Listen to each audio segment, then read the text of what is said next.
para esta noche. En esta noche sentí en mi corazón compartir un mensaje que lleva por nombre Pelea la buena batalla.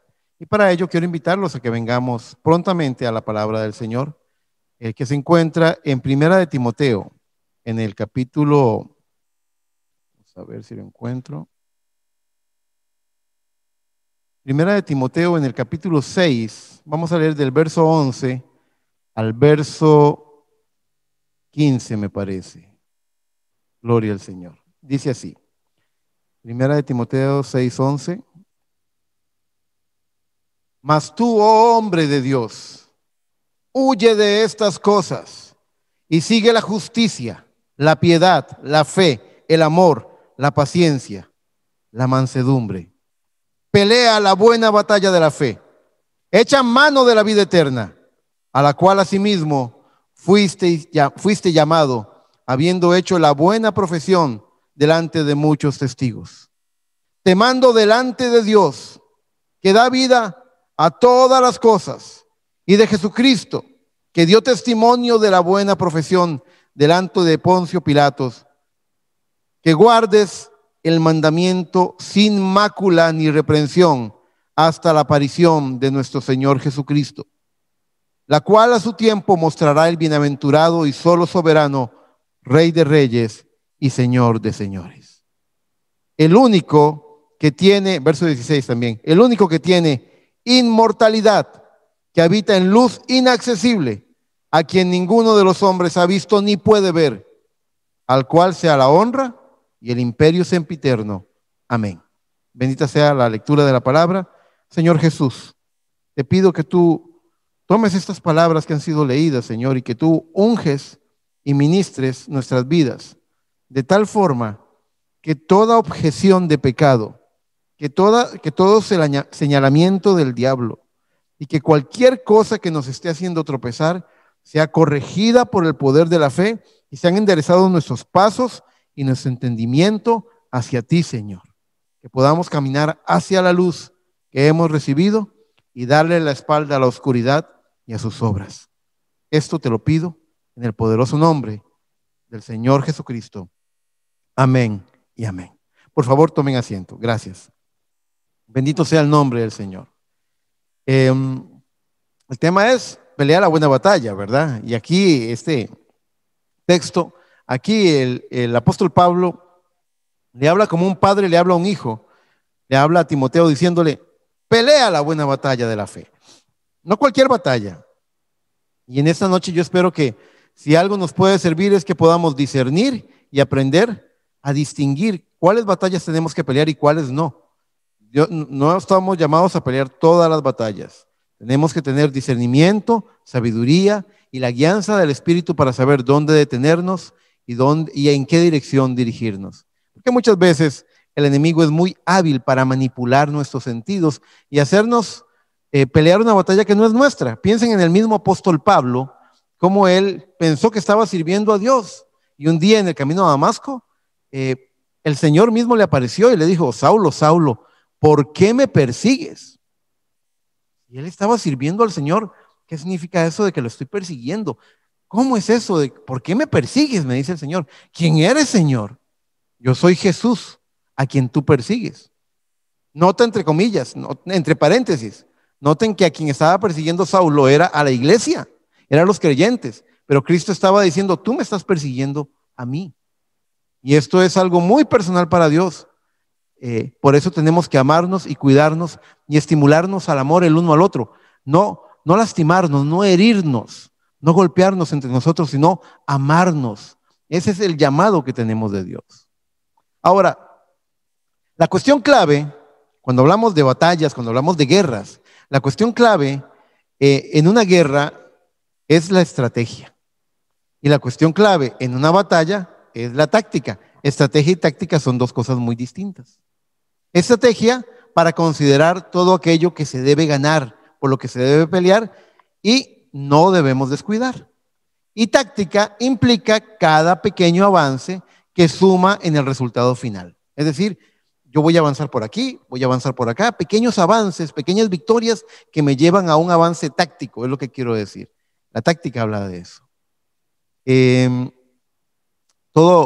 la guerra se gana ganando batallas. Si usted pierde una batalla hoy y otra batalla mañana y cada día pierde una batalla, sepa que usted no va a ganar la guerra. Usted dice, es que yo tengo un problema con... Voy a poner un ejemplo, que haya alguna hija de Dios que tiene un problema, que sabe que la palabra de Dios dice que se tiene que vestir modestamente, pero ella tiene un problema, ella se siente bien solo cuando ciñe su cuerpo o exhibe parte de su cuerpo para ser codiciada por los hombres. Esa persona está perdiendo la batalla. Y podrá hacer 1000 cosas para servir al Señor, pero esa piedra de tropiezo siempre va a estar allí en su conciencia, siempre va a estar allí en su corazón hablándole. ¿Por qué? Porque es una batalla que tiene que ganar. Tarde o temprano tiene que pelear esa batalla y tarde o temprano tiene que vencer y tiene que superar eso. Tarde o temprano, algún día tiene que crecer, madurar y vencer estas cosas. Y así, varones y mujeres con diferentes cosas en las que tenemos pequeñas derrotas porque somos descuidados, porque no tenemos la diligencia de pelear la batalla con la entereza, con la tenacidad con la que Cristo quiere que lo hagamos. Muy bien. Recordamos ahora lo que dijo el profeta.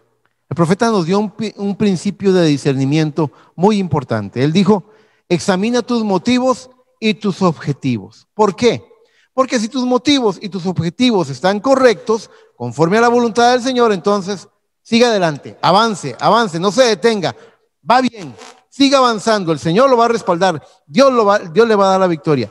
Si usted sabe que en principio que lo mueve usted, lo que está persiguiendo, lo que está tratando de conseguir usted es la cosa correcta según la voluntad de Dios. Siga adelante, no se detenga. Si en su corazón usted está cierto, siga peleando la batalla, siga presionando hacia la marca. Eso es lo que tenemos que hacer, hacia la meta. Pero cuando el hombre tiene sus propios planes, sus propios puntos de vista y sus propios objetivos, el plan de Dios continúa. Vea, a Dios, el profeta predicó un mensaje llamado: a Dios no le estorba la incredulidad.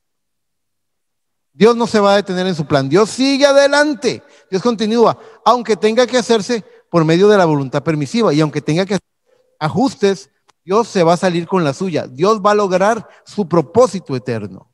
Él lo va a lograr. Vea, por ejemplo, les voy a desarrollar un pequeño ejemplo aquí para que vayan pensando, el programa de Dios es la estrategia que Él tiene para ganar una guerra contra el enemigo. Y vamos a ver algunas cosas en las que Él tuvo que hacer ajustes. Tengo una lectura aquí en Génesis 15, en el primer libro de la Biblia, en Génesis, capítulo 15, verso 13 al 14, encuentro que la palabra del Señor nos dice: entonces Jehová dijo a Abraham, dijo a Abraham, no a Abraham, es decir, antes de la promesa y el cambio de nombre, dice: entonces Jehová dijo a Abraham, ten por cierto que tu descendencia morará en tierra ajena y será esclava allí y será oprimida. ¿Cuánto dice ahí? ¿Cuánto están leyendo ustedes? 400 años. Quiero que remarquen eso y lo recuerden. 400 años. Mas también a la nación a la cual servirán, juzgaré yo, y después de esto saldrán con gran riqueza.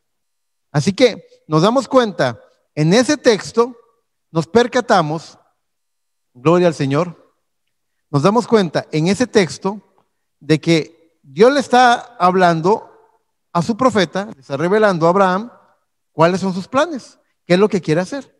Muy bien.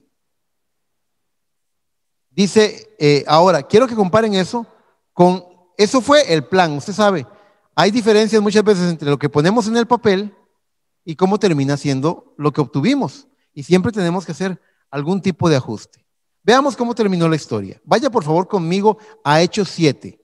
En Hechos 7, 17, vamos a leer una porción de la palabra en la que es el mártir Esteban hablando ante el sumo sacerdote y los fariseos, que está presentando el evangelio. Él está tratando de hacer un recuento histórico de cosas que ocurrieron y allí menciona algo que es importante que sepamos. Dice el verso 17: pero cuando se acercaba el tiempo de la promesa que Dios había jurado a Abraham, el pueblo creció y se multiplicó en Egipto. Esto es ya cuando están en Egipto, ¿verdad? Su descendencia. El pueblo creció y se multiplicó en Egipto, hasta que se levantó en Egipto otro rey que no conocía a José. Este rey, usando de astucia con nuestro pueblo, maltrató, dice, maltrató a nuestros hermanos, a nuestros padres, a fin de que expusiesen a la muerte a sus niños, para que no se propagasen. En aquel mismo tiempo nació Moisés, y fue agradable a Dios y criado 3 meses en casa de su padre. Pero siendo expuesto a la muerte, la hija de Faraón le recogió y le crió como hijo suyo. Y fue enseñado Moisés en toda la sabiduría de los egipcios, y era poderoso en sus palabras y obras. Y cuando hubo cumplido la edad de 40 años, le vino al corazón el visitar a sus hermanos, los hijos de Israel. Y al ver que uno era maltratado, y al ver a uno que era maltratado, lo defendió e hiriendo al egipcio, vengó al oprimido. Tenga paciencia, ya viene lo bueno. En el verso 25 dice, pero él pensaba, ¿quién? Moisés dice, pero él pensaba que sus hermanos comprendían que Dios les daría libertad por mano suya, mas ellos no lo habían entendido así. Y al día siguiente se presentó a unos de ellos que reñían y los ponía en paz diciendo, varones hermanos sois, ¿por qué os maltratáis el uno al otro? Entonces el que maltrataba a su prójimo le rechazó diciendo, ¿quién te ha puesto por gobernante y juez sobre nosotros? ¿Quieres tú matarme como mataste ayer al egipcio? Y al oír esta palabra, Moisés huyó y vivió como extranjero en la tierra de Madián, donde engendró 2 hijos. Esto era bueno, era importante remarcarlo por una razón, porque ¿cuál era la vía o la manera provista por Dios para rescatar a Israel del yugo de Egipto? ¿Cuál era? El ministerio de Moisés. Era la forma. Y ahí dice claramente que Moisés pensó que ellos habían entendido, que ellos comprendían de que Dios lo había puesto a él por libertador, pero ellos no lo habían entendido así. Y eso tuvo sus consecuencias. Vaya por favor a Éxodo capítulo 12. Y en Éxodo 12, búsquese el verso 40 y el 41. Usted va a encontrar allí algo bien interesante.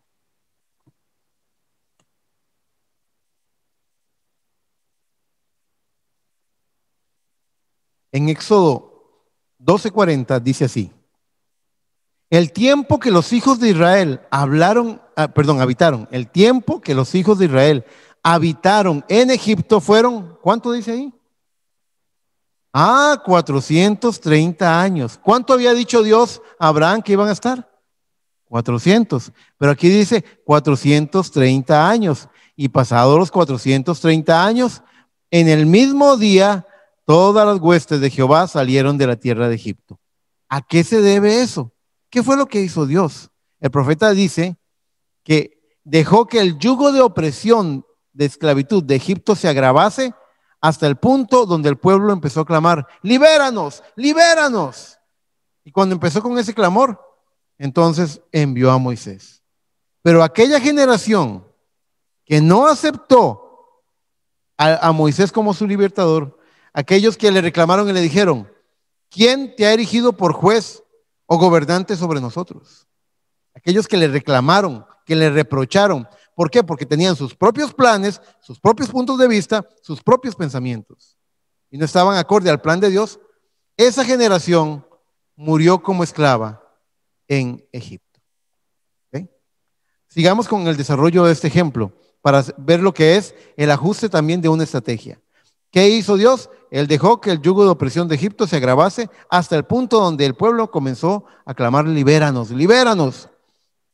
Eso quiere decir que aquella generación murió esclava por rechazar la manera provista por Dios, la cual era Moisés. También hallamos que Dios pesó el carácter de su pueblo al salir de Egipto y vio lo mucho que les estaba haciendo falta en sus corazones.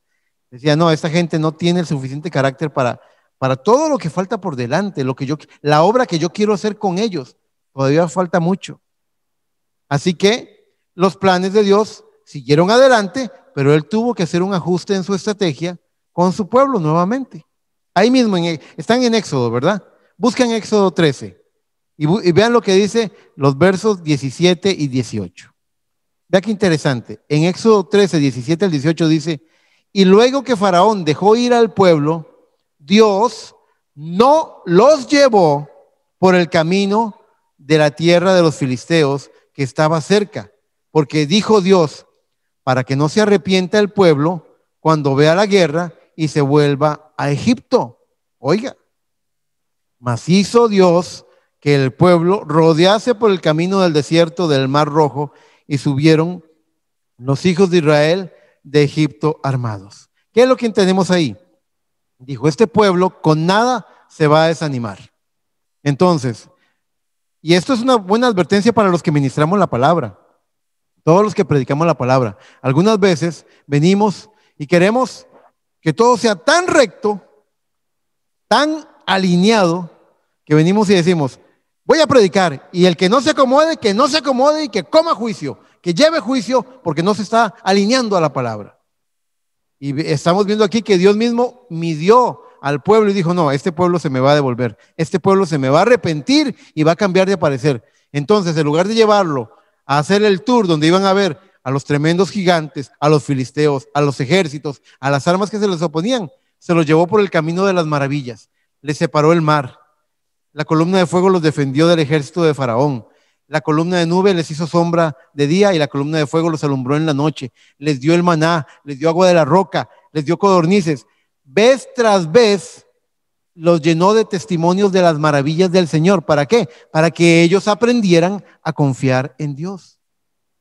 Dicho de esta forma, difícilmente Dios hubiera podido llevarlos a la conquista de la tierra prometida con esa mentalidad de esclavos que ellos tenían.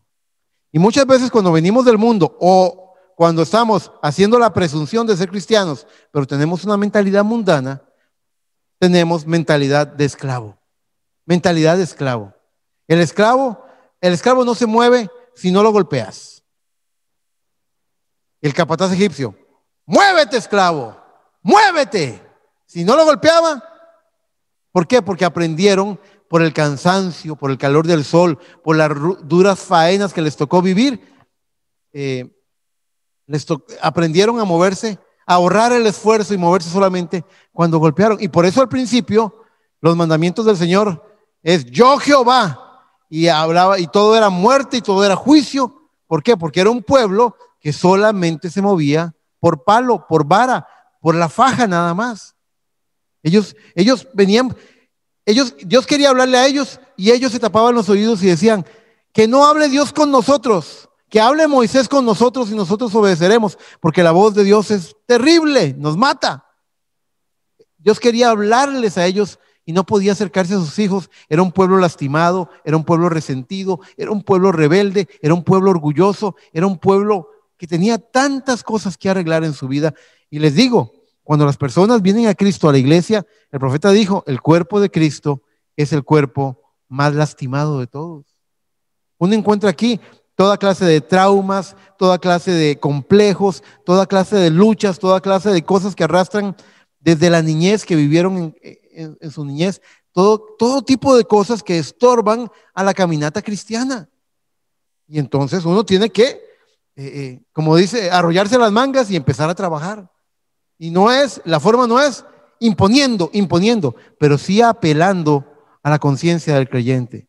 ¿Sí? Sí es hablándole de cuál es el camino, porque la cruz, no podemos quitar la cruz del Calvario. El que quiera venir en pos de mí, que tome su cruz y me siga. Tenemos que decirlo, tenemos que anunciarlo. Estaríamos incumpliendo el evangelio, estaríamos rebelándonos con nuestro Creador si no predicamos la palabra de esa forma. Pero tenemos que ver cómo ayudamos al pueblo. Eso fue lo que hizo Dios. Les dio un tour, el tour de las maravillas, en vez de llevárselos a que vieran con el ojo desnudo cuánto tenían que pelear para poder vencer. Hay gente que me ha dicho a mí, yo pensé que la vida cristiana era una vida fácil. No, la vida cristiana no es una vida fácil, pero sigue siendo la vida más honorable y la más digna que se puede vivir. Sigue siendo lo más limpio para nuestras conciencias y corazones. Sigue siendo el más alto llamamiento al que un hombre o una mujer puede responder. No hay nada más grande que servirle al Rey de Reyes y Señor de Señores. Aquel que murió y lo dio todo por nosotros, y sabemos que tenemos que darlo todo por Él, porque para eso Él se quiere casar con una novia, y no quiere casarse con una novia que esté coqueteándole al mundo, quiere casarse con una que lo ame a Él al 100%, como Él la ama a ella al 100%. Muy bien. Así que los planes de Dios siguieron, pero nos damos cuenta de cómo Dios tuvo que hacer ajustes en su estrategia. Luego ustedes ven cómo se quejaron contra Dios porque habían gigantes en la tierra y que tenían que poseer en Cades Barnea, y nuevamente Él tuvo que ajustar la estrategia y los hizo vagar por el desierto 40 años hasta que se levantó una nueva generación que pasó su vida, la vida del desierto, entrenando en obedecer y en confiar en el Señor. Esa nueva generación que se levantó aprendió a depender de Dios y no de sus propios medios. Esa generación que se levantó no fue una generación moldeada por el látigo de la esclavitud, sino una generación que tuvo que aprender a ejercitar su libertad en la fe en Dios, sabiendo que tiene consecuencias cada decisión que toma, haciéndose responsable por su vida delante de Dios. Muy bien, esto es importante aclararlo. Ellos vagaron por el desierto 40 años hasta que se levantó una nueva generación que aprendió a obedecer, fue entrenada en confiar en el Señor. A esa tercera generación, porque ya llevamos 3, ¿verdad? ¿Cuál fue la primera? La que rechazó el liderazgo de Moisés. Y Moisés se fue y ellos murieron, y en lugar de salir a los 400 años, salieron a los 430. El profeta dice, esa generación rechazó la vía provista por Dios y sufrió las consecuencias. Luego, otra generación que sale de Egipto, pero con mente de esclavos, 40 años dura más para que perezcan en el desierto, y solamente quedan 2 de esa generación, Moisés y, Josué y Caleb. Josué y Caleb son los únicos que entran a la tierra prometida, junto con todos los jóvenes que habían guiado, que habían aprendido la manera del Señor. Esa es la tercera generación que entran a la tierra prometida, que en el último día que reciben el maná, comen de los frutos maduros de la tierra y son circuncidados. Así que ellos son un tipo de la novia que toma la promesa. Bendito sea el nombre del Señor.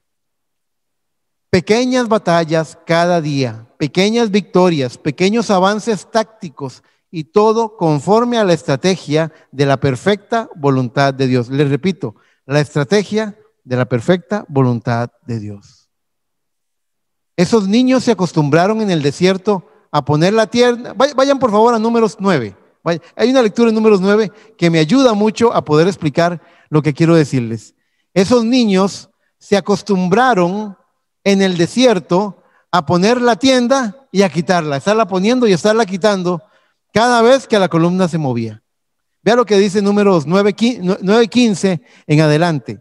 Dice así: el día que el tabernáculo fue erigido, la nube cubrió el tabernáculo sobre la tienda del testimonio, y a la tarde había sobre el tabernáculo como una apariencia de fuego hasta la mañana. Así era continuamente, la nube lo cubría de día y de noche la apariencia de fuego. Cuando se alzaba la nube del tabernáculo, los hijos de Israel partían, y en el lugar donde la nube paraba, allí acampaban los hijos de Israel. Al mandato de Jehová, los hijos de Israel partían, y al mandato de Jehová acampaban. Todos los días que la nube estaba sobre el tabernáculo, permanecían acampados. Cuando la nube se detenía sobre el tabernáculo muchos días, entonces los hijos de Israel guardaban la ordenanza de Jehová y no partían. Oh, hermanos, esa nueva generación que se levantó, ellos aprendieron, no son mis prioridades, son las prioridades de Dios. No es cuando yo me quiero detener, es cuando Dios se detiene. No es que yo quiero avanzar ahora, ni en la dirección que yo quiero, es donde quiere avanzar Dios y cuando Él quiere avanzar. Ese es sus términos, no en los míos. Mientras tanto, toda una vieja generación de corazones endurecidos, de mentes de esclavos, iban quedando a lo largo del desierto. Piensa eso un momento. Qué triste, qué triste. Los pastores lloramos mucho. Ustedes no saben, los pastores somos de las personas que más lloramos. Son de los trabajos que más hacen llorar. Y los pastores lloramos mucho por cuando vemos gente una y otra vez que quedándose, muriendo en el desierto, en vez de avanzar hacia la tierra prometida. No soportan la disciplina del Señor, no soportan el ritmo, no pueden llevar el ritmo de Dios. Deténgase, avance, pare aquí, sigamos ahora, en los términos de Dios. ¿Cuánto le cuesta al pueblo descansar en la manera provista por Dios? Pero por eso, estas cosas están puestas para nuestro ejemplo, para que no endurezcamos nuestros corazones, porque si no quedaremos postrados en el desierto y no podremos recibir la promesa. Ahora, que ya hablamos de la guerra y la estrategia de Dios, hablemos de la batalla, porque recuerden, una guerra está compuesta por una serie de batallas.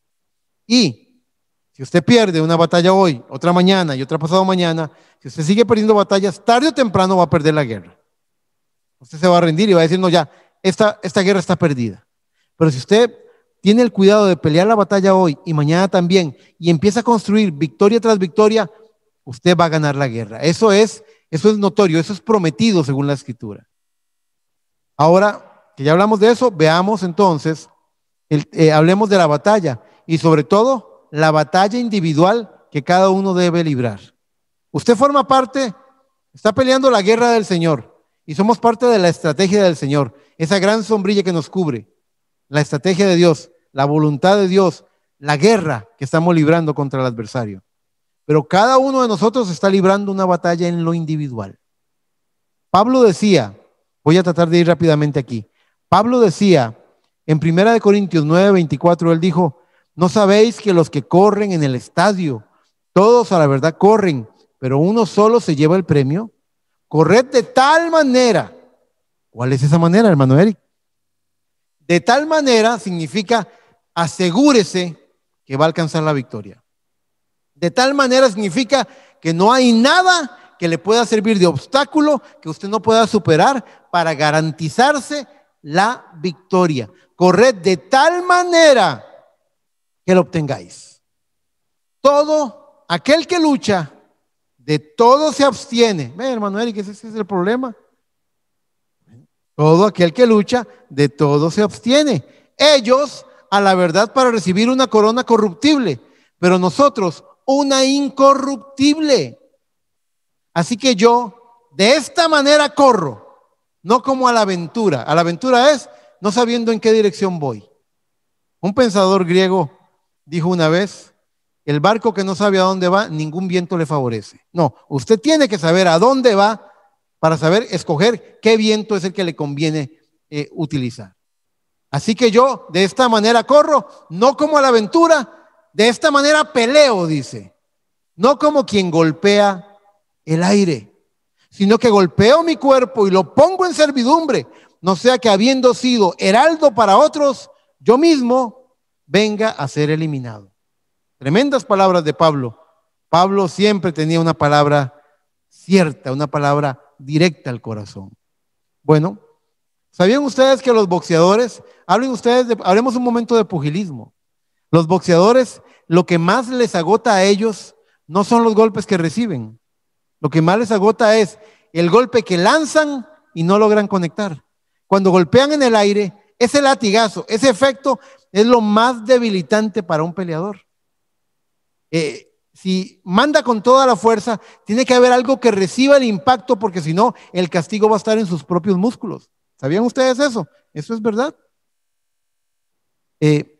Y no estoy promoviendo la violencia, o sea, no quiero que me malentiendan. No soy un promotor de la violencia, pero en cierta forma hay una violencia espiritual. Ahí veo a mi hermano Leyman sonriendo.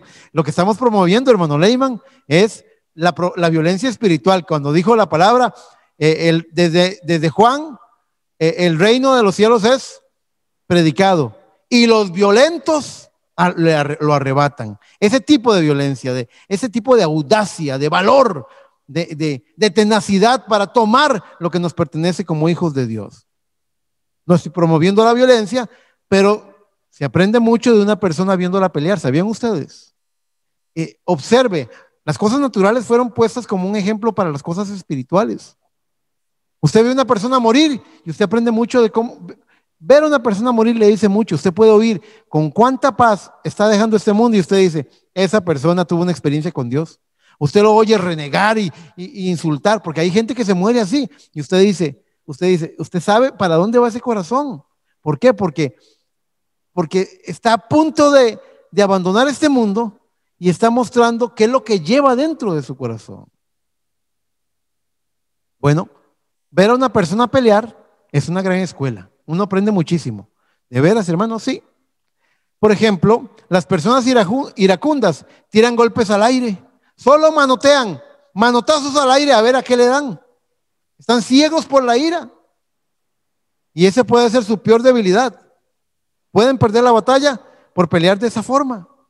Las personas temerosas se hacen un puñito en el rincón para esconderse y evitar la mayor cantidad de golpes que puedan. Las personas cobardes y traicioneras esperan a que se les dé la espalda para clavar el puñal, porque muchas veces solamente en ese momento se atreven a pelear, a presentar batalla. Pero ¿qué es lo que hacen los que sí saben pelear? Piense por un momento, ¿cómo pelean los que sí saben pelear? Los profesionales. Porque estamos hablando de pelear la buena batalla.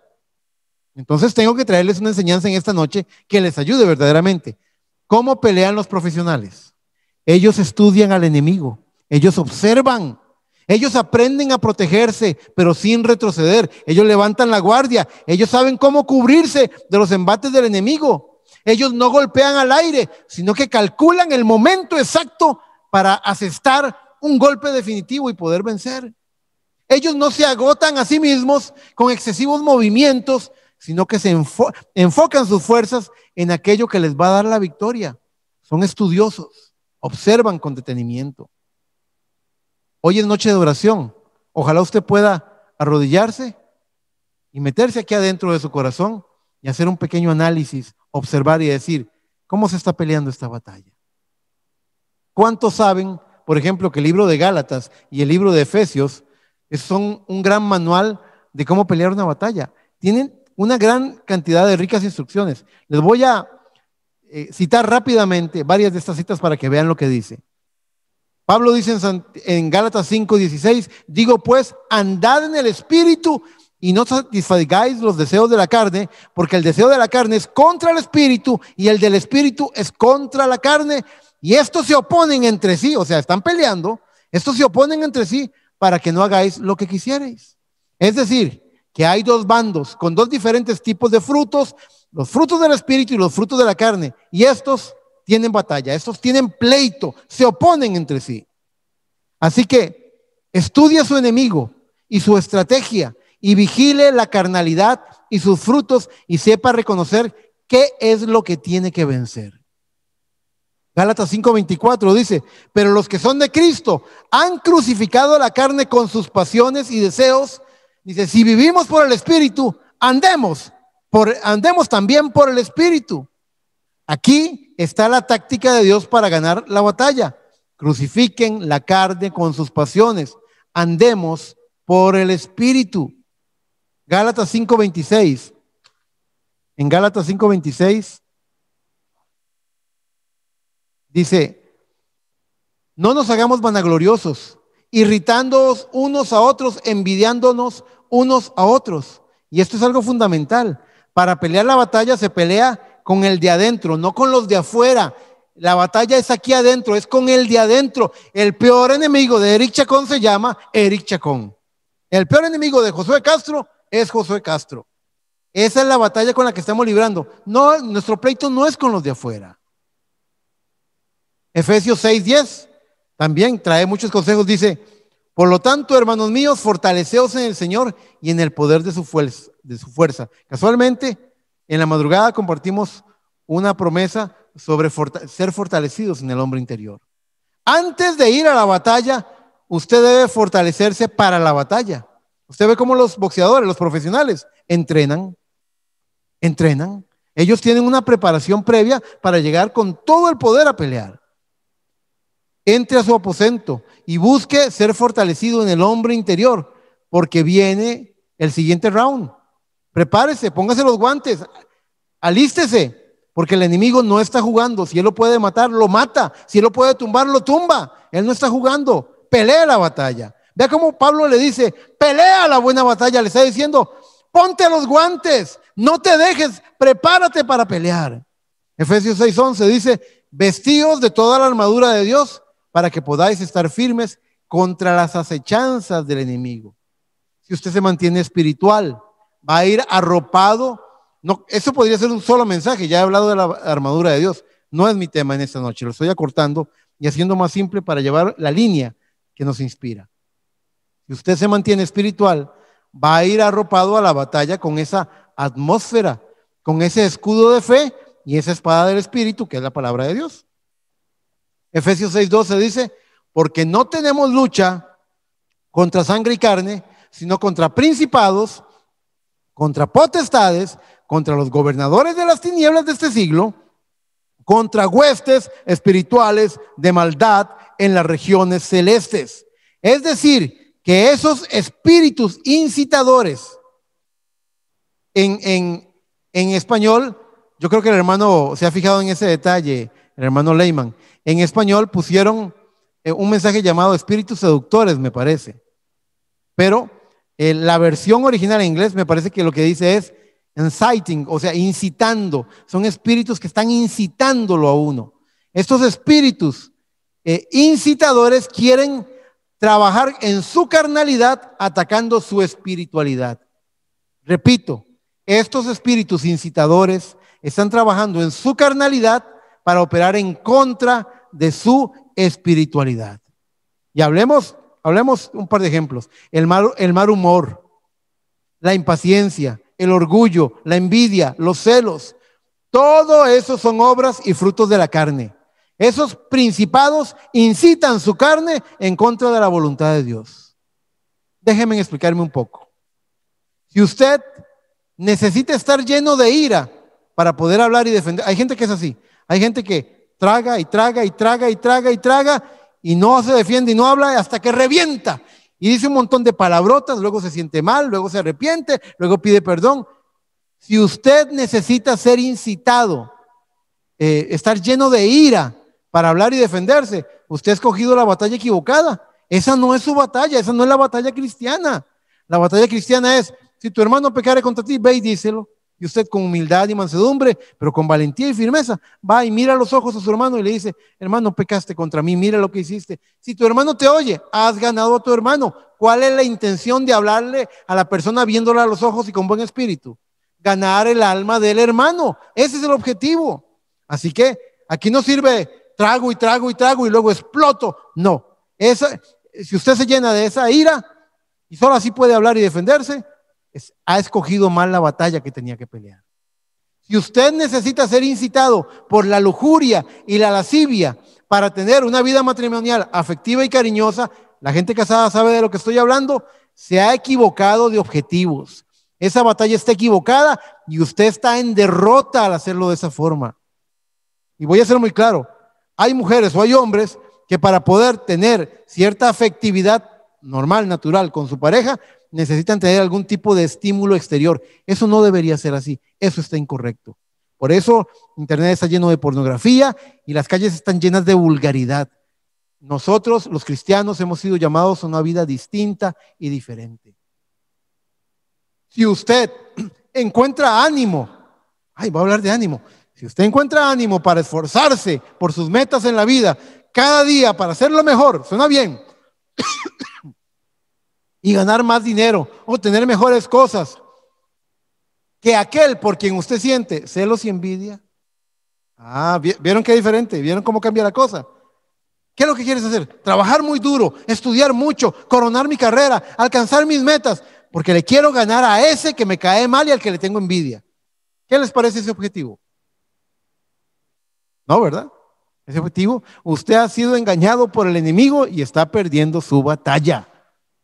Por favor, examine sus motivos y sus objetivos para que no fracase en la batalla más importante de su vida, la buena batalla de la fe.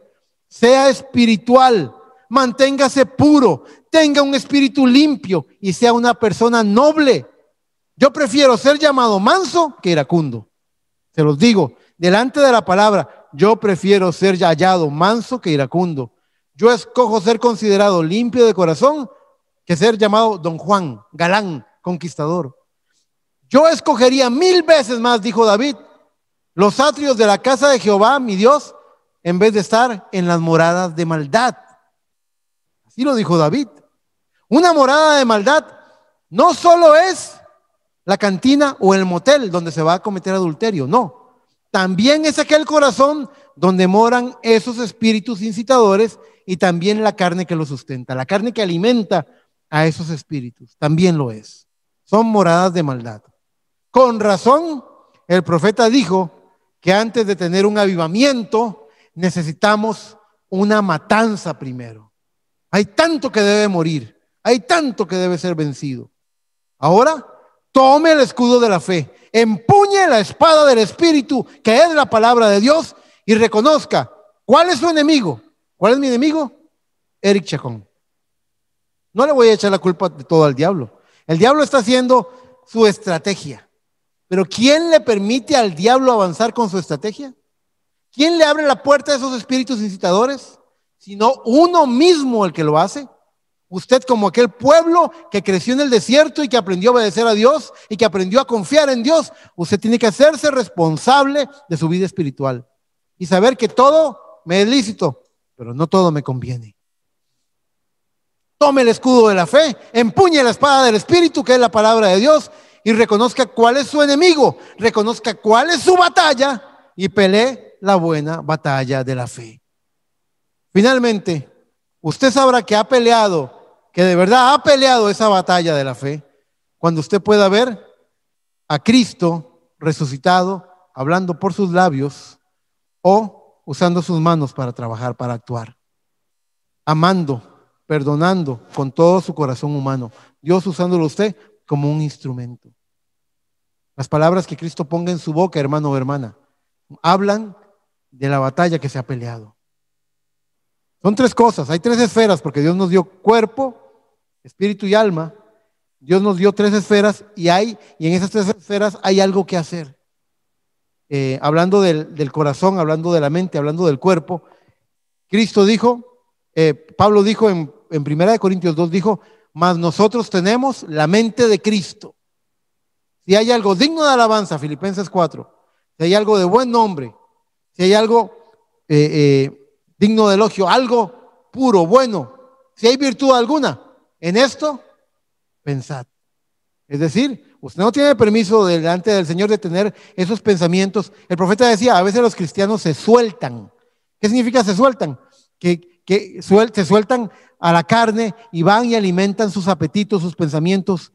Tienen sus partes, le han dado al Señor todo, pero esta partecita la tengo aquí guardada solamente para mí, para mí. Allí, ese es un caldo de cultivo para que el enemigo venga y traiga una derrota en su vida.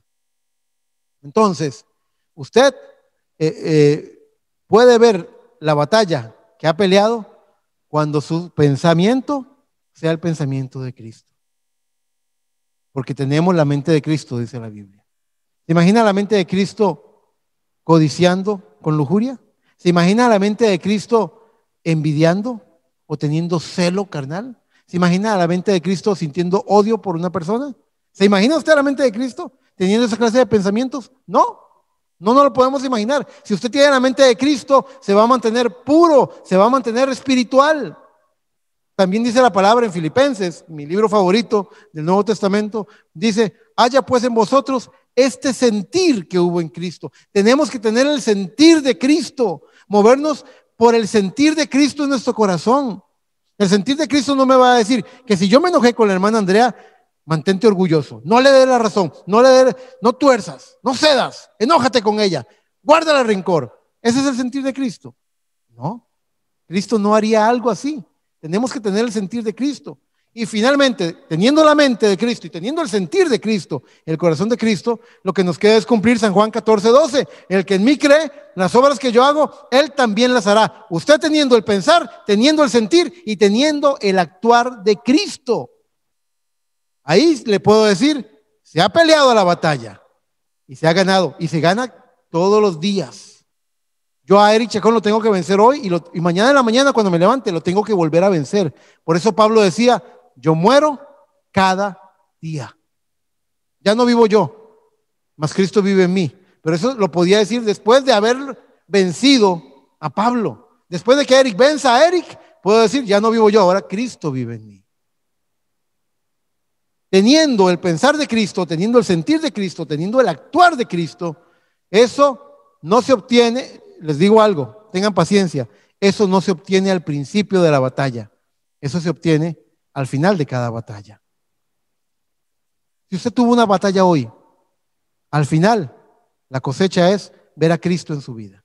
Mañana se levanta en la mañana y va a tener infinidad de desafíos que enfrentar, necesidades, urgencias, preocupaciones, compromisos, luchas.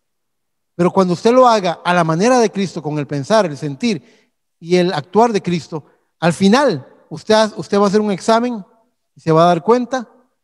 Cuando usted ve a Cristo en su vida, al final del día, usted dice, hoy fue una batalla. A veces nos acostamos y cuando vamos a orar decimos, bueno, Señor, hoy fue una derrota. Hoy perdí, hoy me enojé, hoy me salí de mis casillas. Hoy dije palabras que no debía decir. Hoy actué como no debía actuar. Hoy, Señor, fue una derrota. Perdóname, Señor. Si yo sigo cayendo en derrota hoy y mañana y pasado mañana, voy a perder esta guerra. Señor Jesús, ayúdame mañana a pelear esa batalla y a vencer. Y usted lo puede decir con integridad de corazón. Usted ha empezado a triunfar. Usted ha empezado a rectificar la dirección de su vida. Y eso lo tenemos que hacer todo el tiempo. Ay, hermano Eric, todo el tiempo. Todo el tiempo. Dios, que no comete errores. Dios, que habla la palabra y tiene que salir como Él lo dijo. Hizo una cosa en el día primero y vio que era bueno. En el día segundo, en el día tercero, cada día, y vio Dios y vio que era bueno. ¿Qué significa eso? Si Dios chequeó cómo resultó lo que hizo, usted y yo, ¿qué tenemos que hacer? Si Él es nuestro ejemplo y es nuestro Padre y tenemos sus genes y su manera, es así como tenemos que hacerlo. Así que, siervos del Señor, hijos e hijas de Dios, peleen la buena batalla, estudien al enemigo, vean cómo se acerca con esa táctica y sepan levantar la guardia, sepan defenderse, protegerse sin retroceder, sean peleadores profesionales. No peleen locamente, no den manotazos al aire, dijo Pablo. No, acierten un golpe contundente, certero, definitivo. Tumben al diablo en la lona, porque están haciéndolo a la manera de Dios. Y Dios estará con ustedes. Él prometió estar con nosotros todos los días. Dios no se va porque tuvimos una derrota. Dios es un Dios fiel. Cristo dijo, no os dejaré huérfanos, estaré con vosotros todos los días hasta el fin del mundo. Así que si Eric hoy tuvo una derrota, el Señor Jesucristo se sienta a mi lado, me mira con una mirada así como de decepción. Bueno, no peleaste hoy bien. Y Eric está ahí. Bueno, hoy dejé que el temperamento, dejé que el egoísmo, dejé que estas cosas carnales me hicieran la trampa, y caí en la trampa y fui derribado. Pero mañana, Señor, ayúdame mañana a enfrentar a ese enemigo y a vencerlo. Todos los días, a cada paso. Y les garantizo que Dios va a honrar ese corazón que lo ama a Él y que le sirve a Él. Dios va a honrar la vida de ustedes con poder sobrenatural. Pero ustedes tienen que pelear la batalla. Tienen que pelear la batalla. Tienen que pelear la batalla todos los días. Y Dios estará con ustedes. Mis hermanos, con lo mejor de mi corazón les traigo este consejo. Y espero que las cosas que fueron dichas los ayuden a pelear esta buena batalla.